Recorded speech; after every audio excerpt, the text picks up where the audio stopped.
Man সিটির নাটকীয় প্রত্যাবর্তন, সালাহর শততম গোলের মাইলফলক, কি হলো চেলসি আর ইপসউইচের বিপক্ষে, পুরো ঘটনায় জানুন এখনই। ইংলিশ প্রিমিয়ার লিগ, উত্তেজনা, নাটকীয়তা আর গোলের বন্যার অন্য নাম। আর এই শনিবারের রাতের খেলা যেন পুরো মৌসুমকে নতুন রঙে রাঙিয়ে দিল। একদিকে ম্যান সিটির শীর্ষ চারে ফেরা, অন্যদিকে সালাহর নতুন মাইলফলক। গল্পটা শুরু হচ্ছে এমনভাবে যা আপনি মিস করতে পারবেন না। গার্দিওলার সিটির শুরুটা একেবারে আশা অনুযায়ী হয়নি। ম্যাচের মাত্র তৃতীয় মিনিটে চেলসির নানি মাদুয়েকে গোল দিয়ে এগিয়ে নেন সিটির নতুন সেন্টার ব্যাক আব্দুকুদির খুসানভের ভুল। হ্যাঁ, সেখানেই শুরু বিপত্তি। ব্যাকফুটেই থাকা সিটির মনে হচ্ছিল বিরতিতে গিয়ে কোনোভাবে নিজেদের গুছিয়ে নেবে, কিন্তু প্রথমার্ধের শেষ মুহূর্তে ডিফেন্ডার গাভারদিওল দলকে এনে দিলেন সমতা। জানেন কি, চলতি মৌসুমে এই ডিফেন্ডারের গোলের সংখ্যা সিটির বেশিরভাগ ফরওয়ার্ডের চেয়েও বেশি। দ্বিতীয়ার্ধে নিজের ক্ষুরদার স্কিল দেখিয়ে গোল করলেন হালান্ড।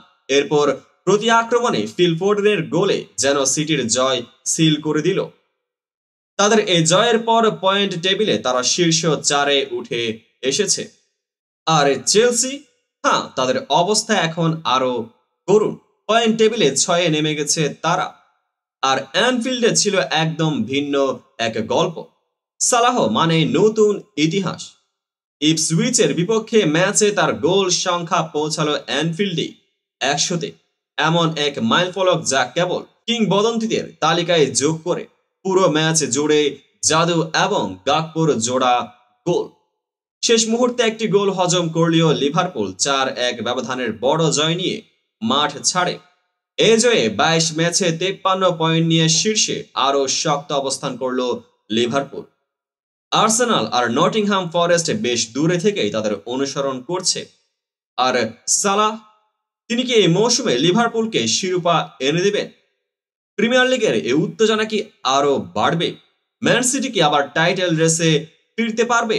আর সালাহ কি গোলের মাইলফলকের নতুন অধ্যায় লিখতে চলেছেন?